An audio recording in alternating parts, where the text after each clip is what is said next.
Gallery எப்படி track பண்ணணும்னு சொன்ன மாதிரி கேலரி எப்படி கால்குலேட் பண்றதுக்கும் சொல்லி கொடுத்துறோம் bro.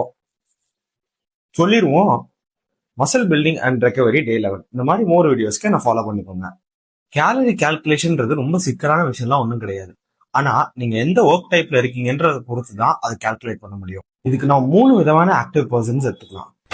Less active person, moderate active person and high active person. இப்போ லெஸ் ஆக்டிவ் பர்சனுக்கு அவங்க பாடி வெயிட் இன்டூ 30, அதுல வர ஆன்சர் தான் அவங்களோட மெயின்டெனன்ஸ் கேலரி. அதே மாதிரி மாடரேட் ஆக்டிவ் பர்சனுக்கு அவங்க பாடி வெயிட் இன்டூ 33, அதுல வர ஆன்சர் அவங்களோட maintenance gallery. And high active பர்சனுக்கு அவங்க பாடி வெயிட் இன்டூ 35, அதுல வர ஆன்சர் தான் அவங்களோட மெயின்டெனன்ஸ் கேலரி. ஒரு சின்ன எக்ஸாம்பிளோட சொல்றேன். நான் 80 kgs, என்னோட பாடி ஆக்டிவிட்டி லெவல் பாத்தீங்கன்னா ஹை லெவல்ல தான் இருக்கும். அப்போ என் பாடி வெயிட் இன்டூ 35 நான் கால்குலேட் பண்ணா 2800 கேலரிஸ் வருது. அந்த 2800 கேலரிஸ்ல நான் பல்க் பண்றதா இருந்தா எக்ஸ்ட்ரா 300 கேலரிஸ் எடுக்கணும்.